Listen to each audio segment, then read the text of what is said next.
UP के morning podcast में आपका बहुत बहुत स्वागत है। आइए जानते हैं अब तक की फटाफट बड़ी खबरों को। यूपी बोर्ड में 10वीं का रिज़ल्ट जारी किया, जिसमें सीतापुर की प्राचीन निगम ने टॉप किया है। उन्हें 598 अंक यानी 98.50% मार्क्स मिले हैं। दूसरे नंबर पर 590 अंक के साथ फतेहपुर की दीपिका सोनंकर हैं। टॉप 10 में कुल 159 बच्चे शामिल हैं। 10वीं की परीक्षा में कुल 79.55% छात्र पास हुए हैं। यूपी बोर्ड में शनिवार को 12वीं का भी रिज़ल्ट जारी किया। इसमें सीतापुर के शुभम वर्मा ने टॉप किया है। उन्होंने 498 मार्क्स यानी 97.80% हासिल किए। शुभम के पिता किसान हैं। 12वीं की परीक्षा में दूसरे नंबर पर 6 स्टूडेंट और तीसरे नंबर पर 5 स्टूडेंट ने भी अपनी जगह बनाई है। अमरोहा में सपा अध्यक्ष अखिलेश यादव और कांग्रेस नेता राहुल गांधी ने जनसभा को संबोधित किया। राहुल गांधी ने कहा, भाजपा और आरएसएस लोकतंत्र को ख़त्म करने में लगे हैं। इसी तरह अखिलेश यादव ने भी बीजेपी पर हमला बोला। अखिलेश ने अमरोहा से पहले मेरठ में कहा, पहले चरण में पश्चिम की हवा ने बीजेपी का सफाया कर दिया। मथुरा में बसपा प्रत्याशी के समर्थन में हुई एक जनसभा में पूर्व मंत्री श्याम सुंदर शर्मा ने भाजपा प्रत्याशी हेमा मालिनी को चुनौती दिया। पूर्व मंत्री ने कहा, अगर वह यह बता दे कि टेंटी गांव कहां है, वह 1 लाख का इनाम देंगे। इतना ही नहीं, उन्होंने कहा कि जब वह गांव के नाम नहीं जानती, किसी के मारे में नहीं जाती, तो वह कुएं में जाएं। केंद्रीय मंत्री अमित शाह ने मथुरा में चुनावी सभा को संबोधित करते हुए राहुल गांधी और कांग्रेस को निशाने पर लिया। अमित शाह ने कहा, एक तरफ आपके पास कांग्रेस है जिसे 12 लाख करोड़ रुपए के घोटाला किया, और एक तरफ नरेंद्र मोदी हैं जिनके खिलाफ भ्रष्टाचार का आरोप लगाया गया है। मैनपुरी के भोव गांव में शनिवार सुबह भीषण सड़क हादसे में 4 महिलाओं की मौत हो गई। ट्रक ने सड़क के किनारे खड़ी ट्रैक्टर ट्रॉली में टक्कर मार दी। इससे 25 लोग घायल हो गए। यह सभी लोग नामकरण संस्कार से वापस लौट रहे थे। घटना के बाद पुलिस ने मौके पर पहुंचकर घायलों को अस्पताल पहुंचाया। सपा विधायक अमिताभ वाजपेयी कानपुर में पनकी मंदिर पहुंचे। यहां उन्होंने बजरंग बली के दर्शन कर दंडवत प्रणाम किया। फिर उनकी थाने पर गिरफ्तारी देने के लिए निकले। कुछ ही दूर जाने के बाद ही पुलिस ने उन्हें रोक लिया। अमिताभ वाजपेयी ने विकास गिरफ्तारी के मामले में निष्पक्ष जांच की मांग की है। बलिया में बैरियर तहसीलदार कोर्ट से अलग अलग मुकदमा से जुड़ी करीब 85 फाइलें गायब हो गईं। कोर्ट के पेशकर ने 2 लोगों के खिलाफ केस दर्ज कराया है। यह वही लोग हैं जिनके पास कोर्ट की चाबी होती है। अधिवक्ता राम प्रकाश सिंह ने बताया कि पत्रावली गायब होने की सूचना पर लोग हैरान हैं।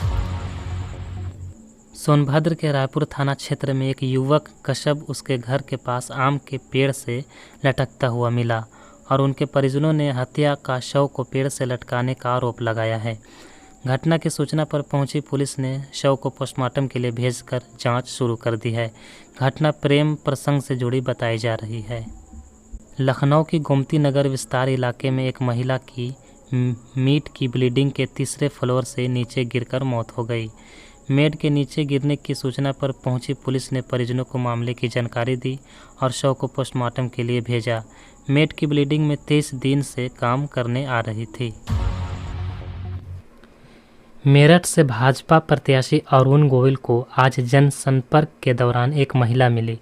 उसने पहले अरुण गोविल का तिलक किया, फिर फूलों का हार और पटका पहनाया। इसके बाद चांदी का सिक्का भेंट किया। इसके बाद अरुण गोविल को हाथ जोड़कर नमस्कार किया और उनके पैर भी छुए। इसके बाद महिला रोने लगी। गोविल ने महिला को गले लगाया और शांत किया। वहीं सपा प्रमुख अखिलेश यादव शनिवार को मेरठ पहुंचे। सुनीता वर्मा के समर्थन में चुनावी जनसभा को संबोधित किया। अखिलेश ने कहा, पहले चरण में ही पश्चिम की हवा ने भाजपा का सफाया कर दिया। भाजपा का पहला शो फ्लॉप हो गया है। अखिलेश ने कहा, लोग उनकी घिसी पीटी कहानी और डायलॉग भी सुनना नहीं चाहते। कोई उन्हें वोट नहीं देना चाहता। ये तो माहौल बन गया है। मेरठ की धरती पर लोगों ने आज़ादी दिलाने का काम किया है। अखिलेश ने मेरठ की धरती से बीजेपी से आज़ादी दिलाने का आह्वान किया है। अखिलेश ने कहा, इलेक्ट्रोल बॉन्ड पर बात करो तो भाजपा वाले इलेक्ट्रोल मांगते हैं। उन्होंने कहा किसान भाइयों ने संघर्ष किया और दिल्ली जाकर प्रदर्शन किया। भाजपा के 3 काले कानून के खिलाफ पश्चिम के किसान ने धरना दिया। पुलिस किसानों जवानों के ट्रैक्टर पकड़ लेती थी, लेकिन यहाँ का किसान डटा रहा। अंत में तीनों काले कानून वापस हुए। आज भी किसान एनएफसी की मांग के लिए आंदोलन कर रहे हैं, लेकिन सरकार सुन नहीं रही। अखिलेश ने कहा इस सरकार ने जो भी परीक्षा कराई है सब लीक हुई है। पुलिस भर्ती कोई अकेली परीक्षा नहीं जो लीक हुई है। पुलिस परीक्षा का पेपर सरकार ने ज़बरदस्ती लीक करा दिया। नौजवान परीक्षा रद्द कराने निकल पड़े, सरकार को स्वीकार करना पड़ा और परीक्षा रद्द हुई। 60 लाख छात्र परीक्षा नहीं दे पाए। अगर उनके माता पिता को भी जोड़ ले तो 1 करोड़ 80 लाख बनता है। इसे हम 80 लोकसभा से जोड़ो तो हर लोकसभा में भाजपा के 2 लाख से ज़्यादा वोट कम हुआ है। आज किसान नौजवान भाजपा के खिलाफ खड़ा है तो भाजपा का सफाया होना तय है।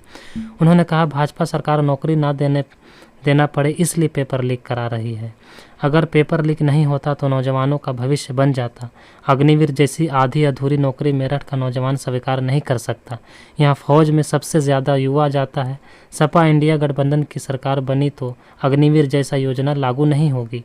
पक्की नौकरी फौज में मिलेगी। गाज़ियाबाद की खोड़ा कॉलोनी में कबाड़ के गोदाम में शुक्रवार देर रात भीषण आग लग गई।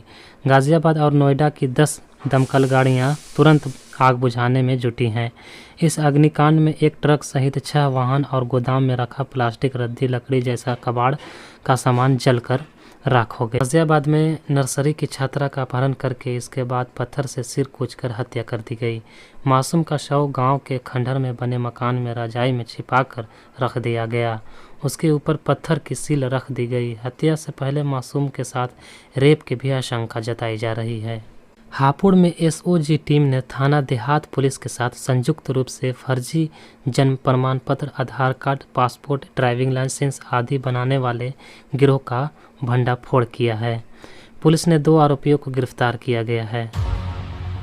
अमेरिकी कारोबारी और टेस्ला के सीईओ एलन मस्क का भारत दौरा टल गया है। एलन मस्क ने 10 अप्रैल को कहा था कि वो भारत का दौरा करने के लिए उत्साहित हैं। सोशल मीडिया प्लेटफॉर्म एक्स पर एक पोस्ट के जवाब में उन्होंने कहा कि दुर्भाग्य से टेस्ला की बहुत भारी जिम्मेदारियों के कारण भारत की यात्रा में देरी होगी। पंजाब की संगरूर जेल में शुक्रवार शाम कैदियों के एक गिरोह के हमले में 2 कैदी की मौत हो गई है। इस घटना में 2 कैदी घायल भी हुए हैं। घायल हुए कैदियों का इलाज संगरूर के सरकारी अस्पताल में चल रहा है। जेल के डीआईजी सुंदर सिंह सैनी ने यह जानकारी मुहैया कराई है। उन्होंने कहा कि 7 बजे के करीब जेल में काउंटिंग हो रही थी। 6 नंबर वार्ड से 10 कैदी बाहर निकल गए और 7 नंबर वार्ड में चले गए और वहां उन्होंने 4 लोगों पर नुकीली चीज़ से हमला किया। तुरंत वहां पुलिस के अधिकारी पहुंचे और जेल का अलार्म बजाया। अमेरिका ने पाकिस्तान के बैलिस्टिक मिसाइल प्रोग्राम के लिए जरूरी सामान मुहैया कराने वाली 4 कंपनियों पर प्रतिबंध लगाया है। इनमें चीन की 3 और बेलारूस की 1 कंपनी शामिल है। अमेरिका के विदेश मंत्रालय ने बयान जारी कर प्रतिबंध के बारे में जानकारी दी। इन कंपनियों ने पाकिस्तान के बैलिस्टिक मिसाइल प्रोग्राम के लिए ज़रूरी सामान की आपूर्ति की है। इन कंपनियों ने लंबी दूरी के मिसाइल प्रोग्राम के लिए सामान मुहैया करवाया है। ओडिशा के झारसुगुड़ा जिले में शुक्रवार को महानदी में नौका पलट गई, जिससे 7 की मौत हो गई है। नौका में सवार 48 लोगों को बचा लिया गया, जबकि 8 लोग अभी भी लापता हैं। घटनास्थल का वीडियो सामने आया है, जिसे न्यूज़ एजेंसी एएनआई ने जारी किया है। वीडियो में नजर आ रहा है कि राहत बचाव दल रात में भी लोगों को बचाने में जुटा हुआ है। आज के समाचार में बस इतना ही। कल फिर होगी मुलाकात, तब तक के लिए इजाज़त दीजिए। नमस्कार।